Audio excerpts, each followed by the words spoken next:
parents et amis avec Gilles Parent.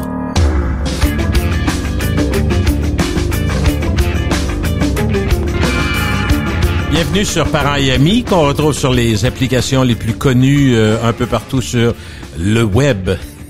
On dit moins ça, sur Internet, mettons. Et vous pouvez toujours aller sur gillesparent.com où vous pouvez retrouver l'ensemble des podcasts qui ont été diffusés depuis 6 ans, par nom, par intérêt. Vous pouvez même nous écrire, nous envoyer un message audio. On est rendu aussi moderne que ça. C'est extraordinaire. Aujourd'hui, je vais faire ce qui m'arrive de faire à l'occasion et que j'adore, parler à des gens qui sont québécois, mais qui vivent ailleurs, qui sont expats, c'est de même qu'on les appelle. Sébastien Brassard est un expat québécois. Il vit en Suisse. C'est pas la pire place pour y être allé une fois ou deux. C'est sûr que c'est dans ma liste de faut que je retourne et ça va se faire probablement très, très bientôt. Donc, ça fait une vingtaine d'années. On le retrouve en Suisse. Bonjour, Sébastien. Bonjour, Gilles. Content de te parler. Moi aussi. La technologie nous rend ça vraiment agréable, dans le fond. Je t'entends très bien.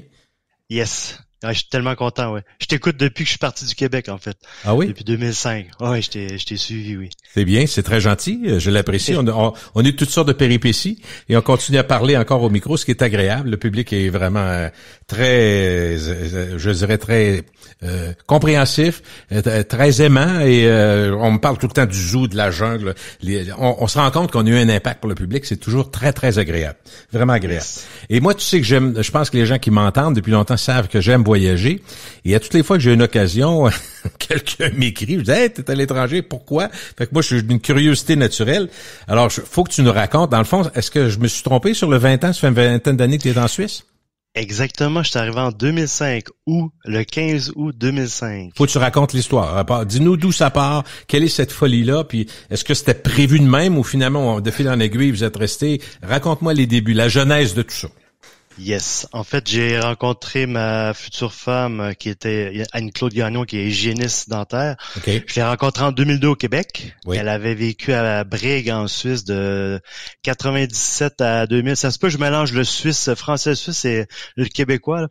Voilà, 3 ans de temps, elle est revenue au Canada pour rencontrer un Québécois. On s'est rencontrés à Québec en 2002, puis en 2005, elle m'a convaincu de venir en Suisse.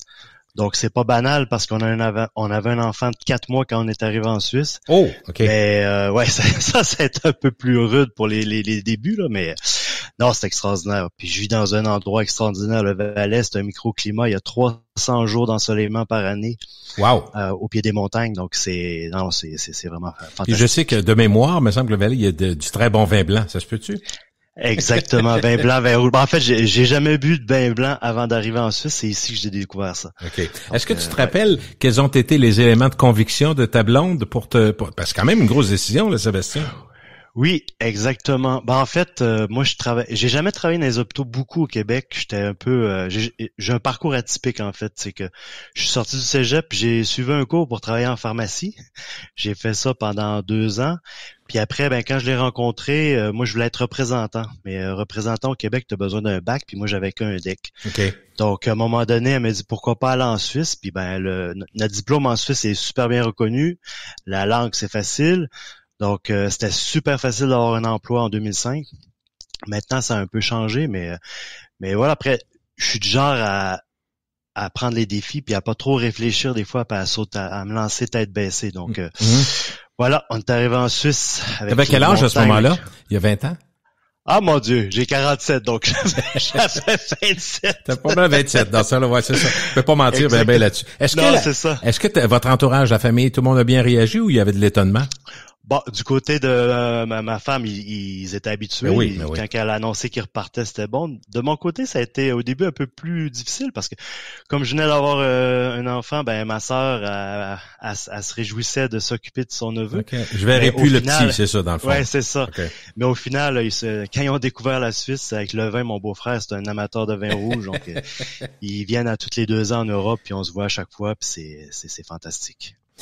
Est-ce que tu te rappelles tes débuts en Suisse puisque tu vis maintenant aujourd'hui, les appréhensions? Je sais pas, la première fois, t'as beau dire, ouais, ça va être mon nouveau pays, mais est-ce que t'as fait quelques voyages d'apprentissage ou t'es arrivé puis les bagages puis on s'installe? Comment t'as fait ça, ton arrivée? Ah, ouais, on est arrivé des bagages, on s'installe, on avait un appartement sans meubles, donc il a fallu meubler ça. Puis au début, notre fils à 4 mois, il avait des pas des problèmes, des problèmes de santé, des coliques et tout ça. C'était Okay. un peu compliqué. Donc, je travaillais, je m'occupais de Vincent, et puis c'était de dos, puis voilà. Au début, on n'a pas eu tellement de vie sociale, mais ça a changé par la suite. Puis après, le deuxième est arrivé après 17 mois, donc ça a été très dur au début parce qu'il faisait pas ses nuits, fait que les premières années étaient rudes. OK. Mais maintenant, on est, après 20 ans, on se dit que... Là, il fait ses nuits, là, ouais. Ouais. Mais quand il est fait pas, c'est pour une autre raison. Il est de son temps, on comprend. C'est ça. Souvent, il en arrive à revenir en arrière et ne plus faire leur nuit, mais pour des bonnes raisons, souvent, effectivement. Exactement. Qu'est-ce qui t'a, Sébastien, qu'est-ce qui t'a frappé, peut-être même charmé sur, par rapport au Québec, ce que tu as vécu, ce que tu voyais, puis ce que tu as vécu en arrivant quand tu es arrivé? Oui, là-bas, en fait, ils prennent le temps de vivre. C'est-à-dire que le dimanche, tout est fermé. Le samedi, ça ferme à 5 heures. Okay. Les gens, dans le Valais, c'est un peu difficile l'intégration, mais une fois que tu es intégré, c'est fantastique. Puis bon, québécois avec l'accent, partout ce que je rentrais dans des magasins ou quoi que ce soit, on me demandait si j'étais joueur de hockey. Parce que je joue au hockey, mais sans la prétention du talent des Canadiens. Non. Fait qu'à la fin, je disais oui au cas où qu'ils me donnent quelque chose gratis. mais voilà, puis c'était la beauté du paysage, puis voilà. La Suisse, dans le fond, il y a la Suisse allemande, Suisse italienne, Suisse française. La plus populeuse, c'est la Suisse allemande. Suisse allemande, ouais. Suisse allemande. C'est 60%. 60%. Est-ce que tu es en Suisse allemande où vous êtes installé? Non, moi je suis en Suisse romande, partie française. OK. Bon, ça aidait aussi. Parce que t'aurais pu, il y a des Français un peu partout. C'est pas parce que c'est Suisse romande ou Suisse française qu'on parle pas les autres langues, mais c'est plus facile. Ouais. L'intégration est plus facile. Exactement. Non, c'est clair. Bon, eux, moi je comprends facilement leur français. Des fois, eux, ils comprennent pas le mien. Surtout quand je reviens de voyage du Québec puis que je parle au téléphone, souvent ils me comprennent pas. Les expressions sont différentes. Mm-hmm. Bien que maintenant, ici, ils trouvent que j'ai un accent. Puis quand je vais au Québec en vacances, les gens, des fois, ils me disent « Ouais, vous avez un bizarre d'accent, monsieur. » Donc, je suis un peu étranger des deux côtés. Ouais, mais ça s'explique. Le but, là, c'est de réussir à trouver un langage pour se faire comprendre. Exactement. Si tu parles trop québécois, c'est sûr que personne ne comprend rien. Puis on en fait des blagues quand on dit toi. Puis moi, je m'en vais dans la Gaspésie, je te mets avec moi. Il y a personne qui peut comprendre. Tout comme quelqu'un qui parle bien vite dans une langue, c'est impossible de suivre. Fait que dans le fond, ce que tu fais, c'est que tu vas plus entre guillemets international, tu prolonges ton expression, puis c'est plus facile à comprendre aussi. Ben en fait, ce qui est drôle, c'est que quand je leur parle, je vois leur réaction. Donc souvent, quand des fois des expressions, c'est comme une fois une infirmière, une collègue, je lui dis tes cheveux sont écœurants dans le sens que elle est très jolie. OK. Mais quand j'ai vu sa face, je me suis dépêché d'expliquer pourquoi je disais ça. C'est vrai. Donc Ils sont jolis, ils sont bien, ça te fait bien. Mais écœurant, ça peut être dégueulasse dans le fond, c'est ça.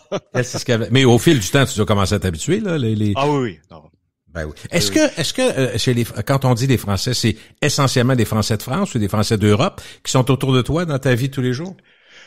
C'est majoritairement des Français de France. Il y a beaucoup de Belges. Donc souvent, mettons, un Suisse va m'entendre mon accent puis il sait pas trop. Des fois, vous êtes belge, mais non, c'est parce qu'il connaît pas l'accent québécois. OK. Mais chaque fois que j'arrive à un endroit, même pour le travail, des fois je remplace des collègues dans d'autres territoires. Puis après 2 mots, monsieur, vous êtes québécois. Donc c'est impossible de le cacher. De toute façon, je fais beaucoup d'auto pour le travail. Puis j'écoute la radio, beaucoup de Québec, Montréal, donc je reste très connecté à ce qu'il faut au Québec. C'est vrai, avec l'Internet maintenant, c'est tellement facile.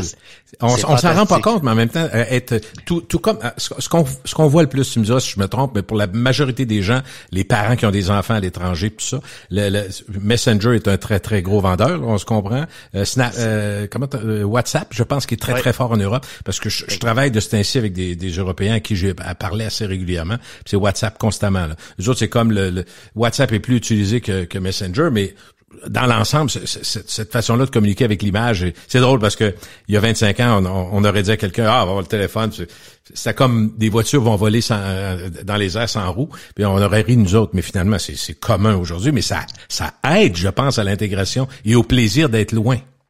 Bien sûr, ça facilite, oui. Puis le contact avec les familles et tout ça, c'est pendant le COVID, on nous est arrivé même avec ma sœur de se faire des repas poutine via le Teams ou le FaceTime. Fait que, puis à un moment donné, tu discutes puis tu oublies qu'il y a l'écran, puis donc. Bon, là, on va parler de toi un peu, puis on parlera de ta... Je veux savoir ce que tu fais exactement, parce que là, tu dis dans le monde, t'es parti, diplôme à moitié fini, le monde de la santé, ta blonde est là-dedans, je présume qu'il était dans le monde de la santé? Oui, je suis infirmier de formation. OK. Puis en fait, quand je suis arrivé en Suisse, j'ai travaillé comme infirmier, mais l'organisation des soins est un peu différente. Puis comme j'avais surtout travaillé en pharmacie, travailler en hôpital avec les techniques, les prises de sang et tout ça, le dispositif était un peu différent. Ce qui fait qu'en cours de route, j'ai bifurqué vers la représentation. Et puis ici, c'était ton rêve? C'était pas ton rêve, ça, au départ? Oui. Bon. Exactement. Donc, ça a été très facile, vu que j'étais infirmier, de me trouver un premier poste. J'étais en gynécologie. Okay. Un peu drôle, mais j'avais rien qu'un produit. Puis après, je suis allé en orthopédie. Puis c'est là vraiment que j'ai eu la piqûre, que ça fait le bel équilibre entre l'infirmier et la fibre commerciale que j'ai de vendeur. Et puis, je me trouve à travailler au niveau... dans le milieu de la prothétique, en genou et épaule. OK. Et mon Dieu, tu hors de l'ouvrage. C'est drôle. Écoute, on le savait pas, ni toi ni moi, mais moi, ça fait 5 semaines que j'ai été opéré au genou. Je suis là-dedans, là. Je suis dans la récupération, je suis dans les... Puis c'est très, très drôle parce que j'ai rencontré mon orthopédiste il y a une semaine. Puis bon, j'ai eu des problèmes au départ. Je veux pas tout compter ça, mais je me suis ramassé à l'urgence pendant 23 heures parce que il y a eu comme une mésentente entre le CLSC ici et l'hôpital. Fait qu'ils m'ont dit comme il y a une petite pilule que je devais prendre une seule fois au départ qui allait vraiment éclaircir le sang, mais de façon importante pour éviter les phlébites et autres. Mais qui devait pas être prise plus longtemps que 2-3 jours maximum. Puis après ça, il y en avait une autre qui prenait le relève, un genre d'azafène, c'est-à-dire aspirine pour enfants. Les gens comprennent pour éclaircir le sang. Mais moi, j'ai fait une erreur parce dans le fond, j'aurais dû la prendre le lendemain de l'opération, mais je l'ai pris le soir même de l'opération, puis j'ai pris l'autre le lendemain matin. Alors, tu imagines que ça a créé un problème, c'est que ça s'est mis à couler, puis là, je suis rentré à l'urgence, puis ils comprenaient pas pourquoi ça coulait, jusqu'à temps que l'orthopédiste les écoutait quand il a su ce qui s'est produit. Mais c'est juste normal, ça va revenir tout seul, mais là, il y a eu une guerre de médecins ici, c'est-à-dire que l'urgentologue voulait pas me laisser partir, parce qu'ils disaient, on peut pas vous laisser partir si ça saigne. Puis l'orthopédiste se disait, écoutez, ça saigne parce qu'il a pris les 2 pilules par mégarde, ça va arrêter de saigner. Fait que là, j'ai vécu là-dedans, finalement, à jeun, parce que des fois, fait que j'ai été 22 heures à attendre. Ça m'a pas fait de tort, parce que tu perds 3-4 livres vite fait, ça fait bien. Mais ce que je veux dire, c'est drôle que moi, je me suis fait... Mais il y en a tellement, genoux, épaules et hanches, ça doit être pareil chez vous. Oui, c'est... C'est fou, hein? Yes, oui. Puis c'est un métier passionnant parce qu'en Suisse, en fait, comme je disais, le fait que je sois infirmier, ça me permet d'avoir le boulot. J'ai appris sur le tas.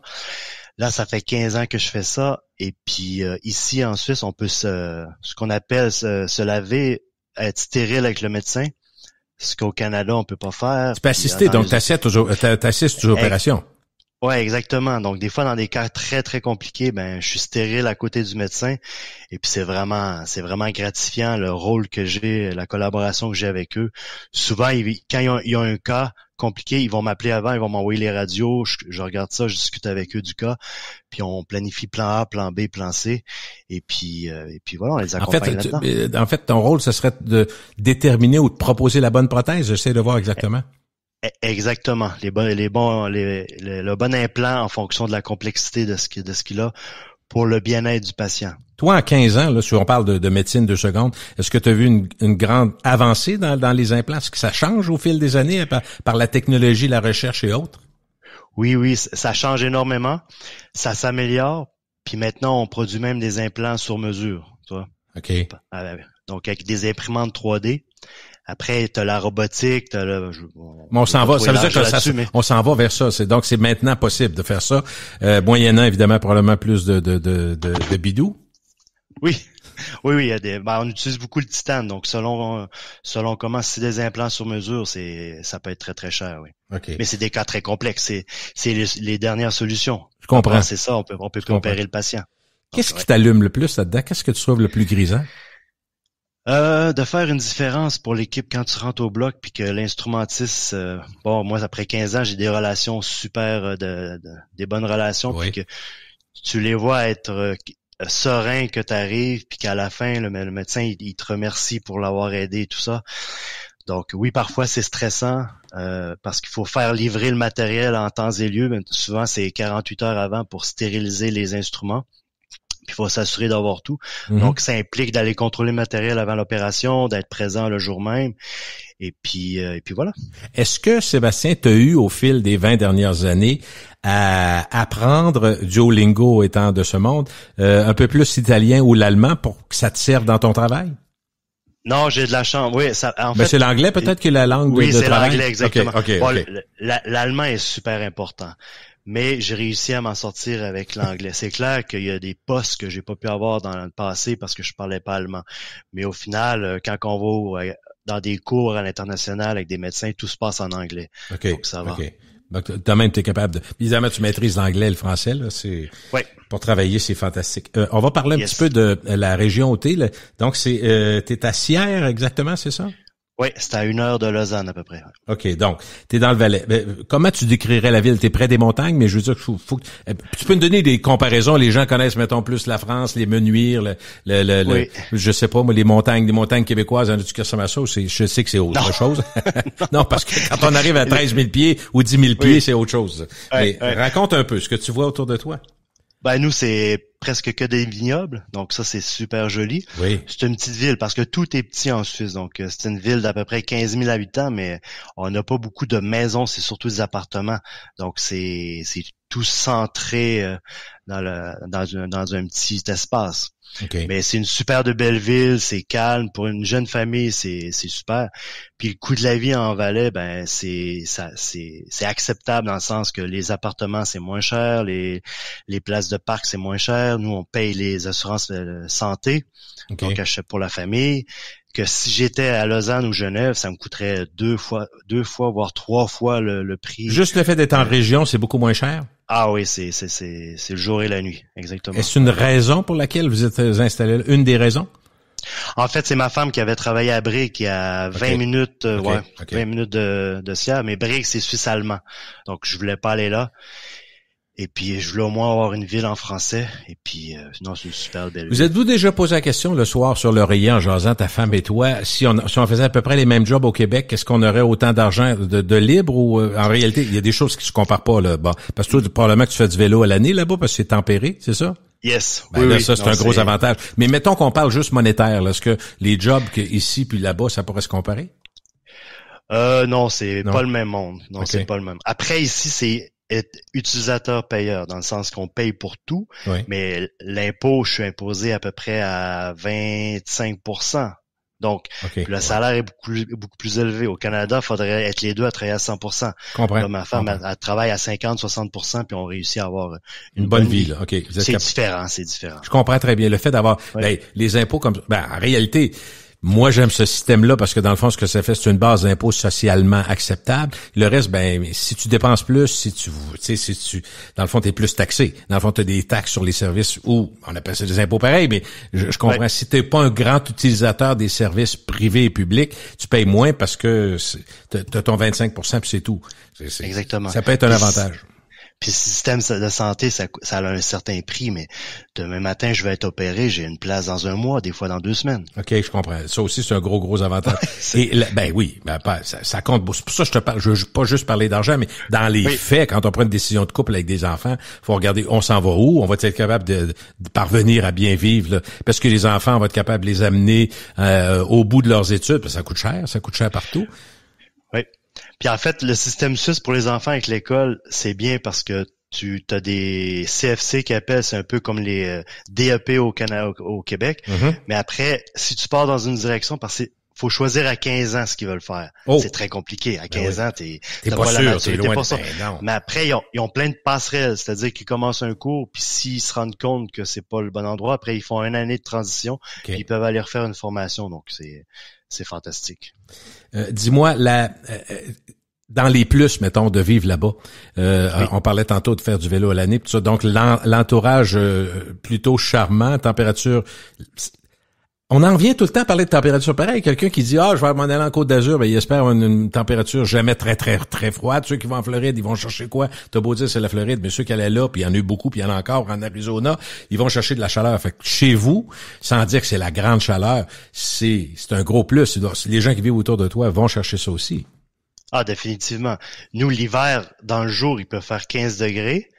La nuit, ça va descendre, mais en plaine, on n'a jamais de neige. Tu peux aller faire du ski le matin, puis l'après-midi, prendre une bière sur une terrasse en t-shirt. À l'année, dans le fond, mais y a-tu des mois, janvier, de décembre à avril, c'est comme ça. Des gros froids, on n'a presque pas vécu ça. On a peut-être des moins 20 à cause du vent, mais sinon, ça n'a rien à voir. Moi, je viens de Chibougamau, hein, fait que du froid, c'est ce que c'est. Ben oui. Donc, ouais, non, c'est ça. Je suis retourné au tournoi Pee-Wee en 2019, puis j'étais assistant coach, puis je conduisais les gamins, puis il faisait moins 25 le matin. Heureusement qu'on avait des voitures avec les sièges chauffants. Dis-moi, juste avant de parler de je sais que tu t'impliques dans le sport, tout ça, on va en parler, tes enfants sont là-dedans aussi, mais je voulais parler du fait que toi, t'es québécois, ta conjointe est québécoise. Est-ce que vous le voyez comme un plus ou quelque chose qui peut vous isoler dans une bulle familiale québécoise?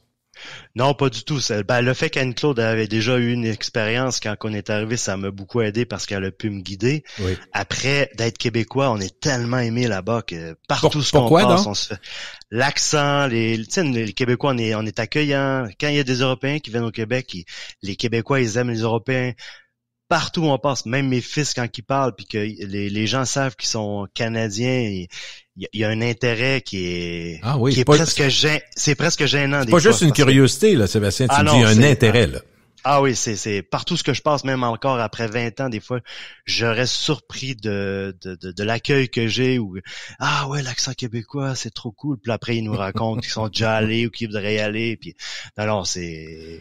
Tes enfants, est-ce qu'ils sont maintenant adultes les deux ou il y en a un seul là?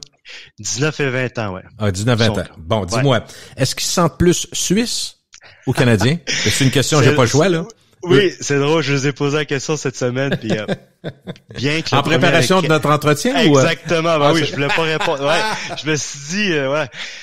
Alors, bien qu'ils sont, Vincent avait 4 mois quand on est arrivé, ils se sentent québécois. En fait, ils sont tellement fiers que leurs parents soient canadiens que, voilà, quand on va au Québec, ils reviennent avec l'accent. Bon, ça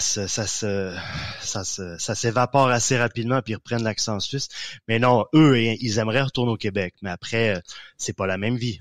En 2022, on les a envoyés à Westlaw pour travailler au McDo puis apprendre l'anglais. Okay. Donc, ils ont adoré.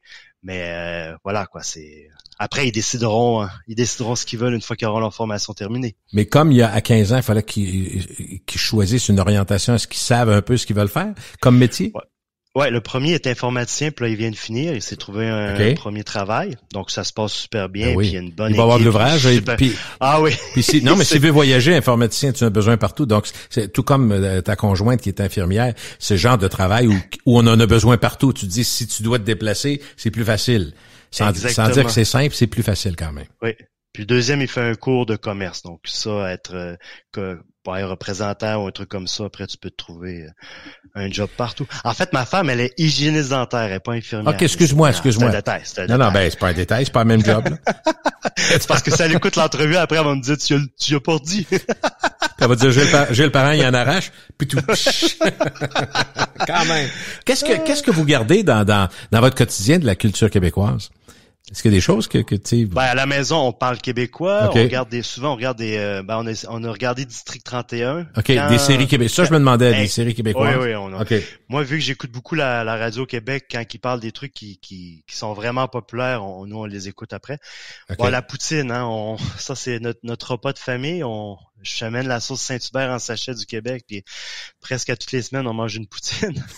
Parce qu'on n'en fait pas. Pourtant, il y en a de plus en plus dans le monde, mais il y a pas de restaurant par chez vous qui le font ou ils la font mal, peut-être? Il y a un restaurant à Lausanne, les Gosses du Québec, mais voilà, de le manger à la maison, en famille, devant la télé. Non, c'est pas pareil, c'est ça. C'est super. OK. Là, tes jeunes, est-ce qu'ils ont joué au hockey? Ils jouent encore? Parce que le hockey, là-bas, faut que tu m'en parles. En Suisse, on a l'impression, tu sais, certains disent, il y a pas tant de monde qui joue au hockey, mais plusieurs disent, non, il y a des bonnes équipes, il y a des bons niveaux, puis il y a quand même des Suisses. Il y a pas tant de Suisses dans la Ligue nationale de hockey, à ma connaissance. Mais... Il y en a de plus en plus, oui. Ah, OK, ça, c'est une bonne nouvelle.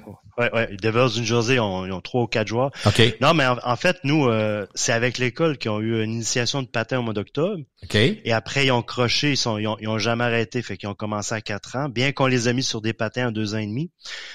Même qu'une anecdote, une fois, on est allé au Québec, à Chicoutimi, puis on est allé faire patiner, puis il y a quelqu'un qui m'a demandé s'ils avaient commencé à marcher ou à patiner en premier. OK, parce que ah oui? Il était bon? Non, mais ils sont vraiment bons. OK. Quand tu me regardes jouer, tu te demandes si c'est mes enfants, là. Mais non, ils ont commencé à 4 ans. Mon étonnement, il est pas là, Sébastien. Mon étonnement, c'est que, étant sur le bord des montagnes, je me dis, comment c'est ça qu'ils n'ont pas de ski? Oui, ils en font, mais en jouant au hockey, on avait des matchs à tous les week-ends. C'est très prenant, un peu compliqué, oui, c'est ça. Non, mais ma femme, elle les a initiés au ski, parce que moi, je suis pas très montagne. Les montagnes, j'y vais en vélo, mais en ski, c'est un peu plus compliqué. Okay. Mais voilà, ils ont commencé à 4 ans, puis après, après une année, je me suis dit, tant qu'elles apportaient la patinoire, je vais regarder pour m'impliquer. Puis j'ai commencé à être entraîneur, puis après tu te prends au jeu, j'ai fait les formations, puis j'ai continué à les suivre jusqu'à ce qu'il y ait 14, puis après j'ai laissé la main à d'autres entraîneurs. Okay. Et puis là ce qui est bien, vu que Vincent, mon plus vieux, il était obligé d'arrêter, il jouait un bon niveau, mais il y a eu des commotions à répétition. Bon. Puis là, on a dû lui conseiller d'arrêter pour sa santé. Puis là, il s'est converti comme entraîneur. Puis on m'a demandé de faire une année avec lui pour l'aider. Donc c'est fantastique. On fait des enfants de moins de 9 ans. Donc c'est vraiment cool. Ça demande, mais en même temps, c'est le fun de redonner aussi. Puis c'est un monde. Moi, j'ai été élevé. Ceux qui nous entendent, qui ont 50 ans et plus, 40 ans et plus, je serais pas dire qu'en bas, il y en a moins. Mais c'était naturel. C'était le baseball l'été puis le hockey l'hiver. Moi, j'ai été élevé là-dedans les années 60, 70, ça fait un petit bout de temps. T'étais pas là, t'étais même pas un projet, mon cher, dans ce temps-là. Mais ça a changé. L'offre est beaucoup plus large, beaucoup plus grande aujourd'hui. Dis-moi, une des choses qui titille ma curiosité, est-ce qu'il y a une différence de mentalité chez les jeunes joueurs et les parents aussi dans les estrades ici? On a des problèmes de violence aussi, puis d'incompréhension. Les parents sont très sévères avec leurs jeunes, très sévères avec les coachs, puis ça se crie, puis il y a des batailles. Je vous dis pas que c'est partout, là. C'est pas ça que je dis. Mais c'est une violence qui est de plus en plus grande, plus notée, puis presque à chaque hiver, il y a des vidéos, évidemment à cause d'Internet, il y a des vidéos qui circulent de batailles avec des arbitres. Est-ce que c'est le genre de choses que tu pourrais voir aussi chez vous? Des batailles pas, mais les problèmes avec les parents, je pense que c'est international, tu vois, l'exigence des parents, ça. Okay. C'est ce qui est drôle quand je coachais les enfants des joueurs professionnels, c'est eux avec qui j'avais le moins de problèmes. Jamais ils me posaient de questions. Ils me faisaient confiance et tout ça. Puis ceux qui connaissent le moins, c'est ceux qui sont des fois les plus critiques. Mais oui, ça c'est voilà, il y a des problèmes partout. Est-ce que le hockey est un bon moyen d'intégration pour toi et la famille? Ça a été fantastique. Non, ça c'est clair. Puis c'est drôle parce que une fois on a voulu déménager, puis j'en ai juste discuté dans mon entourage, puis au final on a tellement eu de monde qui sont venus nous aider qu'on en a eu trop. Les gens arrivaient, ils rentraient les boîtes, on n'avait pas le temps de placer. Donc, alors le hockey c'est entre ça puis le réseau d'amis, nous dans notre région, on est vraiment appréciés. Puis dès qu'on a eu des soucis ou des trucs comme ça, on a pu avoir de l'aide assez rapidement. Donc, est-ce que le plaisir que ta femme et toi vous avez de vivre en Suisse, parce que comme je dis, moi j'ai visité la Suisse, mais évidemment une fois 7-8 jours avec ma blonde, puis une autre fois plus courtement parce qu'on est passé d'un voyage, on a glissé, tu sais, évidemment les pays limitrophes sont assez proches, fait que t'es capable de passer d'un pays à l'autre. J'avais fait ça aussi, mais j'ai été ravi, puis c'est sûr que là j'y retourne pour vivre à la fin de décembre chez le temps des fêtes vraiment là-bas. On a choisi une période où on va payer nos billets un petit peu plus cher, mais on va vivre quelque chose d'exceptionnel. C'est quand même la Suisse, c'est quelque chose. Est-ce que donc le plaisir que vous avez puis la passion que je sens dans ce que tu dis a fait que bien des gens se sont intéressés à savoir autrement dit, si on y allait, c'est possible, c'est des gens qui vous posent des questions avec l'intention d'un jour eux aussi traverser l'Atlantique puis pas revenir. Oui, ça arrive souvent quand on a des questions du Québec qui viennent vers nous, puis on se renseigne. Après, en Suisse, ce qui est compliqué, ça dépend du type de travail que tu fais. Moi, infirmier en 2005, c'était super facile. Maintenant, parce que le diplôme était reconnu très facilement, maintenant avec les accords bilatéraux, ils priorisent les Européens. Okay. Donc maintenant, venir comme infirmier, c'est beaucoup plus compliqué.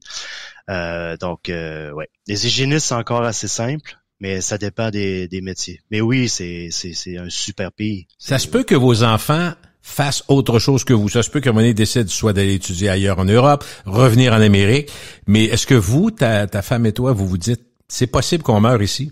Je souhaite pas mourir d'un accident la semaine prochaine, mais on se comprend que vous viviez jusqu'à la fin de vos jours en Suisse?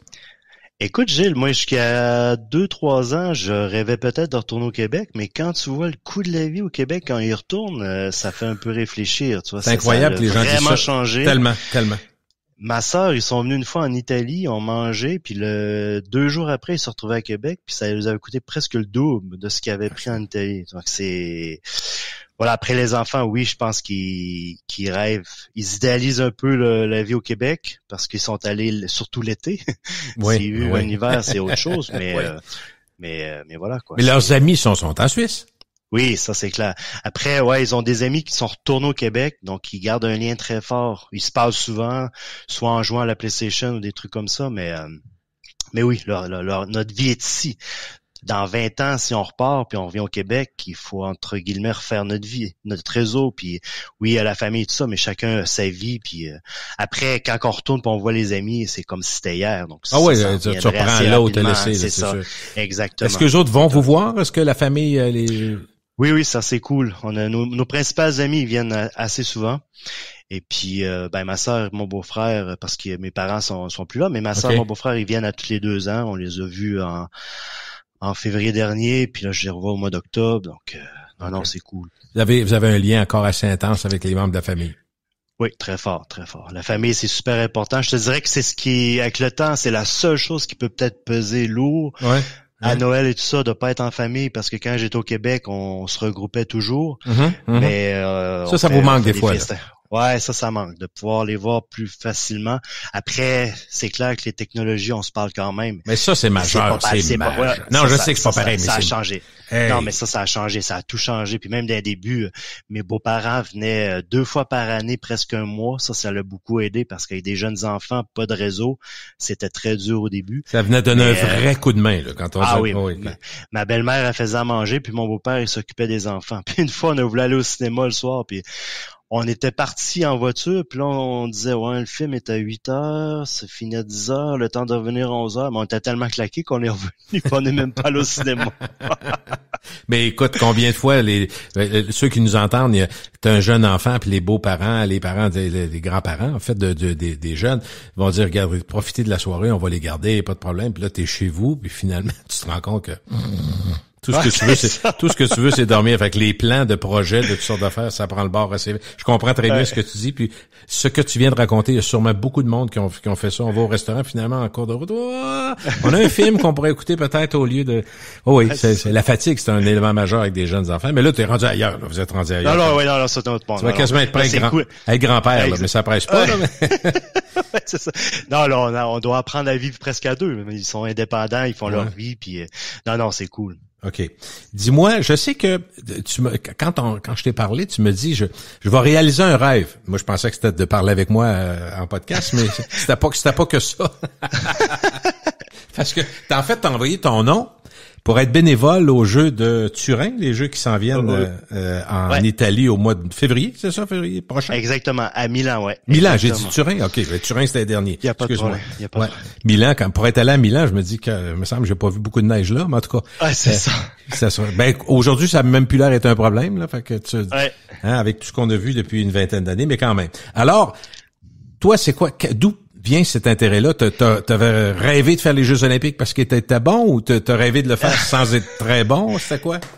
En fait, moi, je suis pas un athlète. Je suis un passionné de sport. Je suis passionné dans tout ce que je fais. Puis je me suis dit, bon, les Jeux olympiques, si je veux le vivre, la seule façon, ça va être le vivre de l'intérieur. Déjà à Paris, j'avais regardé pour faire la procédure pour être bénévole, mais moi, j'étais dans une période où j'étais un petit peu surchargé avec le travail, donc j'ai pas trop suivi le processus. Puis quand je me suis décidé, c'était trop tard. Donc quand Milan est arrivé, je me suis dit, je prends le temps de faire étape par étape, de tout remplir. Après, on me dit, il va y avoir une entrevue. Je me prépare comme si j'étais devant un client pour vendre mon truc. On était 7 à l'entrevue. On a eu 5 minutes pour parler. Ben voyons. C'était-tu en Zoom ou quelque chose comme ça? En Teams? OK. On avait le choix d'aller en Italie, mais même si je suis proche de Milan, parce que je suis à 2h30 Milan, les endroits où on pouvait aller, c'était 4-5 heures. Fait que je le fais par Zoom, ça va être plus simple. Mais après, c'est qu'ils ont 100 000 entrevues à passer. Donc, là, on était 7. T'avais des gens de l'Italie, du Portugal, des États-Unis, de partout. Puis j'avais 5 minutes. Donc, c'était qu'est-ce que je veux faire, pourquoi. Fait que bon, le fait que je sois entraîneur au hockey, j'ai de l'expérience. Comme parent, ben je fais la pendule, je fais le chrono, je fais reporter. C'est que quand on rentre les données des matchs pour que ça soit en ligne après. Et puis voilà, j'ai été 3 minutes, puis je dis, est-ce qu'il y a possibilité de travailler au tournoi de hockey, parce que c'était vraiment ma priorité. Puis on me dit oui. Bon. Plus tard, puis il me dit, tu vas recevoir des réponses en juillet. Fait que j'attends. En cours de route, j'ai réussi à avoir par un contact au CEO des billets pour la finale de hockey. Parce que je m'étais dit, si j'arrive pas à avoir des billets, la seule façon de les vivre, c'est comme bénévole. Puis du coup, avec un contact, j'ai réussi à en avoir. Donc, je vais partir avec mes 2 boys, c'est parfait. Puis en juillet, je reçois le mail puis qui me dit, je suis pris au tournoi de hockey. Et t'as-tu étonné? J'y croyais pas. Je me dis, c'est trop beau pour être vrai. Mais dans cette période-là, j'étais un petit peu malade. J'étais pas à 100%. Donc, mais écoute, puis c'est drôle quand j'en parle autour de moi, la réaction des gens. Non, mais c'est extraordinaire. Je veux dire, à Milan, je vais passer 10 jours là-bas. Je vais voir les joueurs des NHL. Je vais être un endroit. C'est vrai, ils sont là. Ils vont être là cette année. Exactement. Ça, c'est un gros plus pour les amateurs. Ben oui, c'est sûr. Exactement. Donc, en novembre, on va voir la cédule. Puis en janvier, je vais aller chercher le kit des bénévoles, la veste et tout ça. Et puis ben écoute, je me réjouis. Hein, ça va être. Si t'avais été un sportif de haut niveau, t'aurais fait quel sport? J'aurais fait soit vélo de montagne ou hockey, parce que je suis aussi passionné de vélo de montagne. D'ailleurs, en fin de semaine passée, nous, en Valais, on a les mondiaux de VTT actuellement. Pendant 2 semaines, c'est la première fois de l'histoire qu'il y a les 8 disciplines dans un même endroit. Donc, dimanche dernier, je suis allé faire bénévole pour la descente. Puis en plus, c'est un Canadien qui a gagné la finale, un jeune de 21 ans. Donc, ça a été extraordinaire. Il y avait 15 000 personnes. C'était fantastique. Puis ce week-end, je vais à Crans-Montana où il va y avoir le cross-country. Donc, ça va être... Puis là, j'y vais avec mon plus jeune. Donc, ça va être chouette de vivre ça à 2 de plein temps. Techniquement, quand on dit qu'on est bénévole, je comprends que t'es pas payé, mais est-ce qu'on paye des per diem? Tu payes rien. Autrement dit, mettons, tu payes pas tes repas. Comment ça marche? En fait, pour les mondiaux, là, il nous fournit un lunch, un bag lunch, okay, puis on avait un bracelet avec 20 francs dessus. Mais au final, on n'a pas pu l'utiliser parce qu'on arrivait à 6 heures le matin puis on est reparti à 5 heures le soir. Okay. Mais après, les bénévoles au JO, ça c'est différent. Okay. Oui, t'es pas payé, mais dans mon cas, le fait de pouvoir voir tous les matchs, si je payais des billets pour voir tout ça, ça serait un salaire. Après, ce qui était compliqué, c'est de trouver un hébergement. Parce que les hôtels, ça augmente vite. Donc, j'ai réussi à en trouver un petit, à peu près une demi-heure de l'endroit où je vais être. Parce qu'en fait, les horaires, on va travailler tard le soir, mais pendant les Jeux, le transport public, ils vont être augmentés. Donc, ça devrait aller. Est-ce qu'il te demandait dans les prérogatives de base, de maîtriser une couple de langues pour être bénévole? L'anglais, c'était prioritaire. Fondamental, OK. Exactement. Puis parallèlement à ça, j'avais essayé d'appliquer pour Team Canada pour être bénévole. Donc, si j'avais parlé italien, peut-être que j'aurais été le host guest qui appelle. Ils ont tout le temps une personne du pays pour faire le lien entre les organisateurs puis l'équipe. Mais voilà, je parle pas italien, je le mime. Mais ça suffit pas. C'est quoi tes objectifs? Qu'est-ce qui ferait que tu sors, mettons, des Olympiques, tu sors de Milan, tu sors des Jeux, puis tu dis, voilà, j'ai réalisé ce que j'espérais. T'as-tu des choses que t'espères voir, faire, vivre, je sais pas? Tu sais, je veux juste apprendre à profiter du moment présent, okay. puis vraiment profiter de l'expérience sans trop me faire... Parce que tout ce que je lis, c'est extraordinaire, l'aventure et tout ça, donc je vais le voir une fois dedans. Est-ce que tu dois prendre ça à ton compte, c'est-à-dire t'arrêtes de travailler puis tu prends comme du sans-solde de ton travail ou on t'accommode un peu au travail? Non, j'ai dû prendre 2 semaines de vacances. Okay. En fait, j'ai une femme très compréhensive parce que je pars 2 semaines pour là, puis après en juin, je pars 2 semaines parce que je suis entraîneur assistant pour l'équipe de France au street hockey. Donc, on va aux mondiaux à Ostrava en juin. Donc là, encore 2 semaines. Okay. Donc, ouais. Et est-ce qu'elle part? C'est une grosse année. Est-ce qu'elle part des fois? Est-ce qu'elle... Parce que il va falloir t'accumuler des airs lousses, il va falloir que tu... Oui. Là, elle commence. Non, elle part pas beaucoup. C'est une mère de famille, ça s'est toujours dévoué pour ses enfants. Maintenant, ce qu'elle fait des marches en montagne parce qu'on est dans le paradis pour la marche. Ben oui. Donc, elle fait du plein air beaucoup, là. Exactement. Elle doit avoir un bon réseau d'amis, j'imagine? Oui, ça, c'est super, oui. Dis-moi, est-ce que tu referais le même choix si tu retournais en 2005 aujourd'hui, sachant ce que tu sais? Plus ou moins même? Oui, hein? Oui, parce que le travail que j'ai là, je l'aurais pas au Québec. Tu sais, en juin, je suis allé pour le travail aux États-Unis pour visiter des médecins au bloc. Et puis là-bas, les représentants, ils font pas le même travail que moi. J'idéalisais un peu le travail là-bas. Puis une fois que je suis arrivé, puis quand je vois que les représentants, ils sont juste alentour du chirurgien, mais sans se laver, la réalité n'est pas du tout la même. Donc, je me sens vraiment choyé. Oui, effectivement. Je me sens choyé parce qu'il y a des fois, il y a des médecins, ils opèrent pas si je suis pas là. Tu vois, qu'ils vont planifier l'opération, puis si je suis pas là, ils vont la décaler.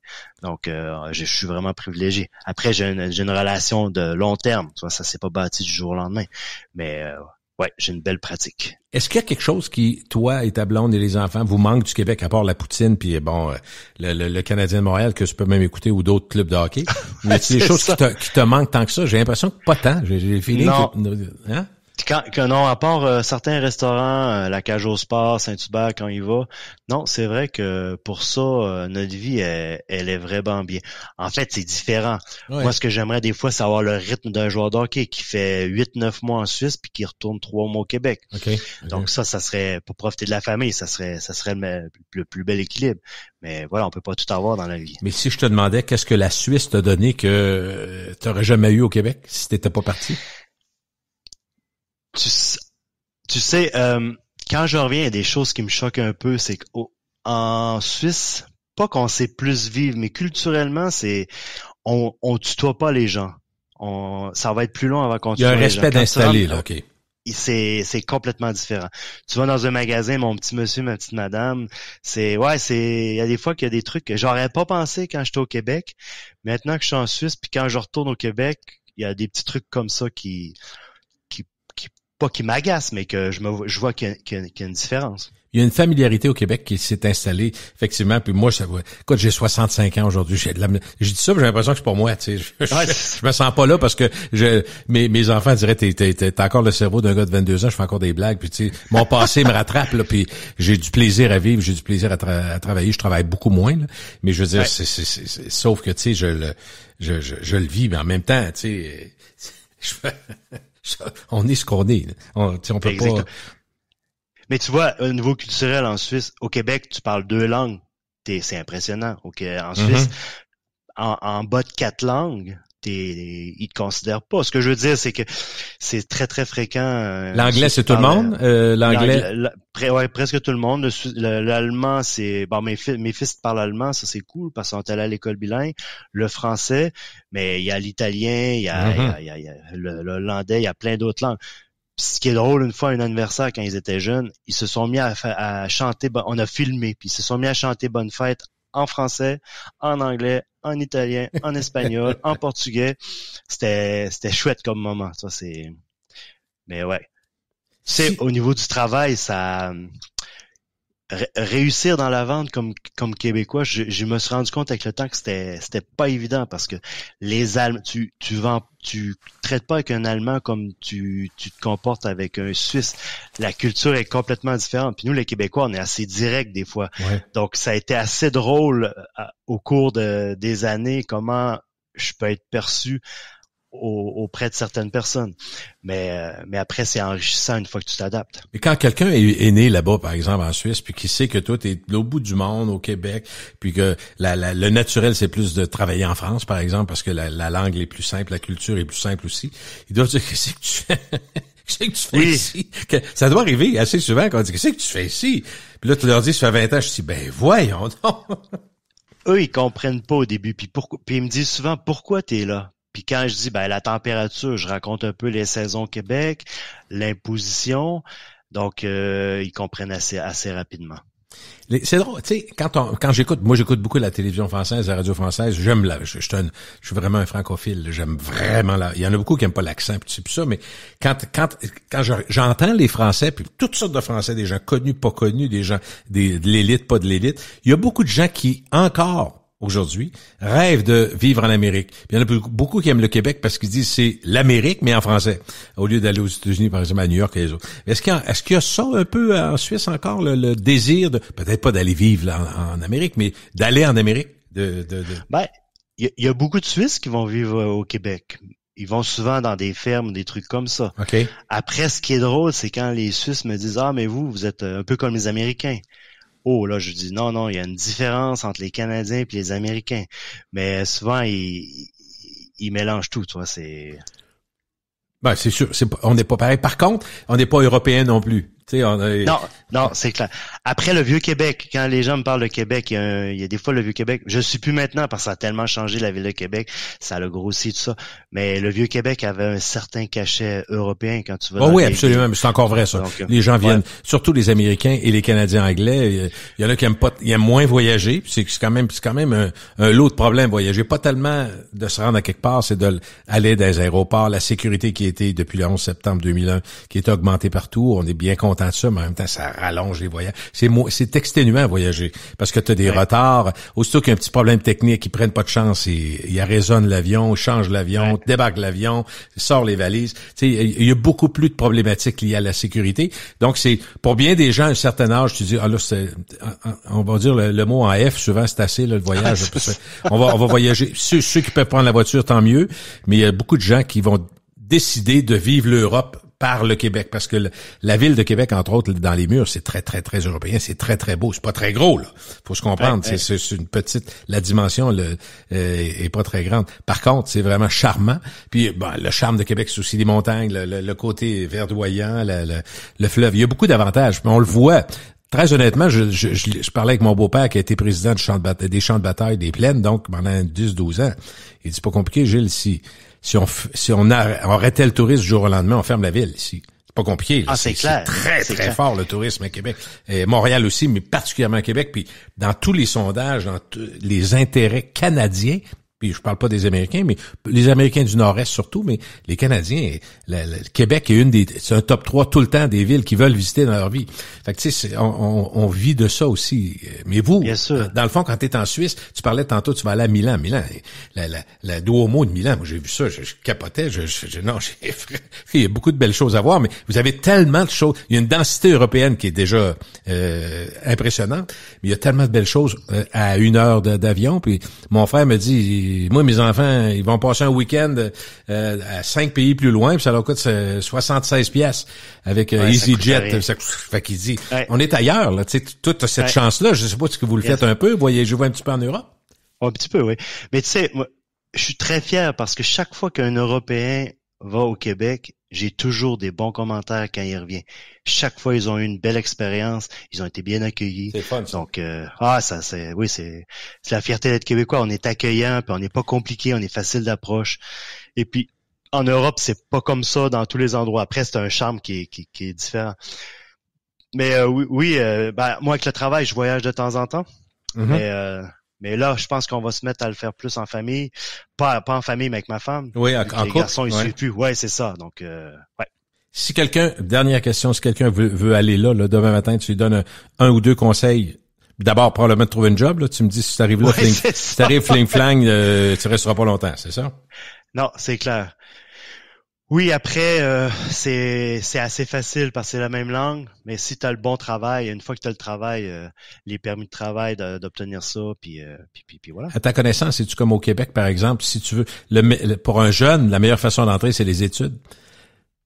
Oui. Après, pour des Suisses qui ont essayé d'aller au Québec ou au Canada, d'obtenir le permis de travail, c'est très compliqué. Okay. C'est plus compliqué qu'un Québécois venir au Québec. OK. En Suisse, tu veux dire? Ah oui, non, je veux dire un Suisse qui veut venir au Québec. Okay. Dépendamment aussi de la fonction, c'est très compliqué pour eux d'obtenir un permis de travail. Bon, je pense qu'au Canada au complet, c'est un peu compliqué. Ah bon, faut qu'on nous mérite, mon cher Sébastien. Ouais, c'est ça. Merci beaucoup de nous avoir parlé. Sébastien Brassard. Salut à la famille aussi. Yes. Au revoir.